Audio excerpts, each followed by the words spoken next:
Bonjour à tous et toutes, très heureuse de vous retrouver pour notre horoscope couleur et cœur de vie pour notre semaine du 25 au 31 mars. Alors, comment allons-nous terminer, clôturer notre mois de mars? Allez, j'ai décidé de le faire directement avec vous.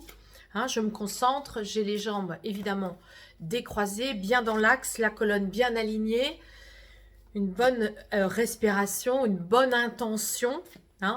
Allez, je me concentre. Notre semaine, dernière semaine de mars, je pose la première carte sans la regarder.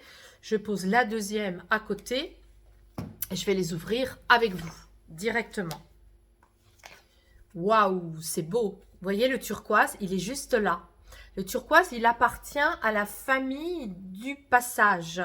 Les couleurs qui tamisent les grumeaux, qui nous aident à justement avancer par rapport à nous connecter à la source. Ce turquoise, c'est le mélange du bleu de la source au vert de notre cœur, ce qu'on appelle communément parfois le bleu canard. Voilà, c'est un turquoise, un mélange de source de bleu et de cœur, de vert terrestre. Donc là, c'est très beau. Ça vient dire quoi? Ça vient dire que c'est une semaine où des vœux vont se réaliser. Alors, c'est vraiment ce mouvement énergétique qui consiste à se situer dans la zone de cœur si vous avez des impuissances par rapport à une situation personnelle, professionnelle, intime, familiale ou autre. Si vous avez des vœux de guérison aussi sur un corps, des somatisations, un trop-plein émotionnel, des disputes que vous voudriez qui cessent. Enfin, bref, tous les vœux sont possibles. Vos intentions, vos projets, tout est possible. Donc, il suffit simplement de quitter le mental. De ne plus du tout être dans des pensées en boucle. Souvent, quand on dit « je tourne en boucle », vous êtes en boucle. Donc, il suffit vraiment... Alors, c'est facile, vous allez me dire « ah bah oui, il suffit, il n'y a qu'à faux compte, etc. » Bon, oui, je vous l'accorde. On est tous piégés par notre condition d'humain, avec notre ego, avec notre âme, avec notre corps, avec nos émotions. Et là, donc c'est pourquoi je vous invite, en connaissance de cette énergie, cette semaine, vraiment à vous placer dans votre cœur. C'est-à-dire qu'à chaque fois que vous allez ruminer ou penser à des choses qui sont extrêmement contrariantes, qui ont une influence néfaste sur vous, eh bien, à chaque fois, il faut vous dire, bon, je me mets dans la zone de cœur. J'essaye de me mettre, vous voyez, parfois, moi, j'y arrive quand je me dis, je redeviens une petite fille et je vois la personne ou la situation avec des yeux d'enfant. Parce que c'est vrai que dans la prime enfance, on est très relié au cœur, jusqu'à nos 7 ans, entre 0 et 7. Donc ça peut être un moyen pour vous de vous aider à rejoindre cette zone et à quitter les pensées mentalisées. Voilà, ça c'est une première chose. Deuxième chose, avec quoi dialogue cette couleur? Elle dialogue avec le rouge, donc le premier des rouges qui est ici. Alors, ce premier des rouges, vous voyez, paraît presque rose parce que c'est, vous voyez, karna, incarné, la chair, la carne, le rouge de l'incarnation, c'est notre douleur de naissance, de sortir du ventre de la mère et d'être dans notre condition corporelle souffrante. Et là, comme c'est le premier des rouges, ça vient vraiment nommer notre impuissance par rapport à ou notre mère, ou notre généalogie du côté du matriarcat, ou notre capacité à être dans notre corps, et donc du coup un corps qui nous fait souffrir, un corps qui nous demande des efforts, un corps qui nous dit aussi de faire seul, et de régler l'impuissance seul, avec nous-mêmes, notre cœur et notre corps, c'est de ça dont il est question. Et donc, du coup, cette semaine, on est vraiment avec, je démarre peut-être même un projet, c'est corporel, c'est peut-être je vais monter une entreprise, une entité, quelque chose, une entité professionnelle où je vais régler des choses qui ont attrait au matriarcat dans une famille. Et du coup, là, le vœu s'exauce si vraiment on nomme tout ça. On nomme le vœu qui s'exauce. Hein. On le nomme, pourquoi? Parce qu'on va le situer dans le cœur avec la source. Hein.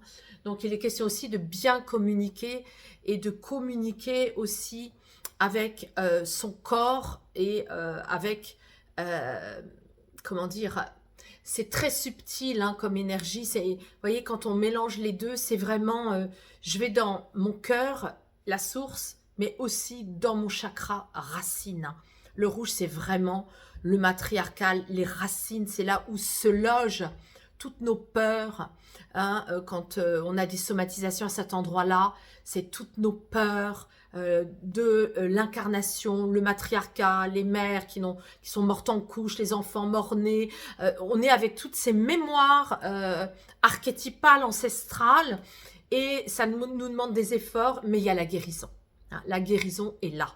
Hein, cette semaine. Alors, je vais recouvrir ces deux énergies avec l'oracle du cœur de vie. Voilà. Première carte. Et deuxième carte. Ok. On a une première carte qui nous parle de l'énergie du 8. Hein. Je vous rappelle que le 8, tout ce qui est en haut est en bas. C'est l'énergie de la réalisation de soi. C'est l'énergie de la connexion.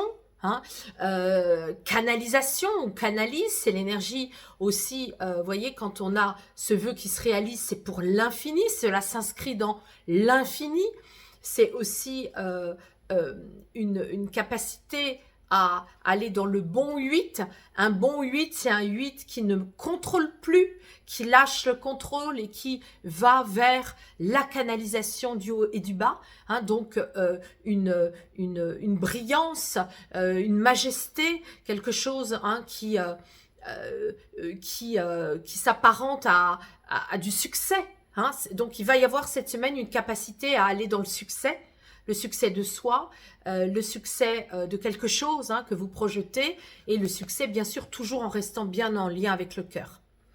La deuxième carte, le chat. Alors, je vous rappelle que le chat, c'est un animal qui est guérisseur. Dans la symbolique, on retourne en Égypte, on est avec un animal qui a une capacité, c'est pour ça qu'il dort beaucoup, d'absorber les entités néfastes hein, de notre incarnation. Et donc, du coup, le chat vient nous dire que si vous en avez un, bah, profitez-en hein, pour faire des câlins thérapeutiques avec lui. Il absorbe aussi dans les pièces hein, les entités qui peuvent avoir un lien avec le matriarcat. Hein. Je vous rappelle que parfois nos défunts pensent qu'ils ne sont pas morts, on appelle ça les âmes errantes, et qu'ils peuvent squatter hein, nos énergies de personnes incarnées, ils peuvent squatter les lieux aussi, hein, les lieux de vie dans les maisons, dans les appartements, etc. Et donc là, on peut avoir l'occasion, grâce au chat, hein, de faire des câlins thérapeutiques hein, cette semaine. Alors, je poursuis avec le petit oracle des couleurs de vie pour voir si cela s'harmonise avec nos énergies déjà exprimées. Eh bien oui, dites-moi. Hein. Regardez, c'est très fort. Alors, je vous lis, hein, c'est le kaki. Je vous rappelle que le kaki, c'est un mélange de jaune et de vert. Hein, le jaune et le vert créent le kaki. Hein, jaune et vert créent le kaki parce que c'est pas clair au niveau de mon cœur, c'est pas clair au niveau de mon argent, je dois faire le tri. Je vous lis la phrase. Si des conflits sont présents dans ta vie, regarde à l'intérieur de toi et fais la paix avec tes batailles internes. Hein, on est d'accord, tout ce qui est en haut est en bas, tout ce qui est dedans est dehors. Et donc, si je dois régler et si je souhaite que les vœux s'exaucent par rapport à des conflits personnels, sociaux, professionnels, familiaux, eh bien, je me mets dans ma zone de cœur pour nettoyer ça et demander à la source de régler ça, de m'aider à régler ça. Hein, parce que le kaki va nous dire aussi, va nous replonger aussi avec des blessures du matriarcat. Donc, les blessures du matriarcat, c'est quand on a aussi vendu son corps, hein. Le kaki et le rouge, c'est aussi la prostitution, la soumission, l'esclavagisme, etc. Donc, on est vraiment dans une semaine de nettoyage. Nettoyage, mais par quoi? Par le cœur. Hein. On nettoie le kaki, pas par l'argent, mais par le cœur. Hein, sinon, il y aurait eu la couleur jaune qui serait sortie dans notre tirage. Voilà, donc je vais conclure avec un message de nos déesses. Quelle déesse va venir nous donner un message? Allez, je me concentre, je sors Aphrodite. Cette semaine, Aphrodite, la déesse complète, qui harmonise toutes les déesses, elle nous dit « Fais-toi masser et profite de toutes les sensations bénéfiques du massage ». De ces sensations justement corporelles. Ça rejoint notre rouge, le corps. On pense à se faire masser, on pense à revenir au plaisir de l'incarnation du corps et surtout, on se relie à la source pour que notre cœur puisse, grâce à cette connexion source-cœur, apporter des solutions, des guérisons, de l'auto-guérison dans le cœur, dans le matriarcat. Donc on se fait plaisir pour régler aussi toutes les histoires de conflits conscients, inconscients, dans le réel et dans l'au-delà. Je vous remercie pour votre fidélité. Je vous remercie aussi de partager. Si vous pensez que ça peut être bénéfique pour d'autres personnes, de liker bien sûr. Je serai très heureuse aussi de lire vos commentaires. Et je vous redis, les guidances astrologiques reprendront sûrement en avril, voire en mai. Ça va dépendre de mon calendrier, voilà, et des priorités. J'écoute mes guides et je suis leurs conseils aussi. Je vous remercie, je vous dis à la semaine prochaine.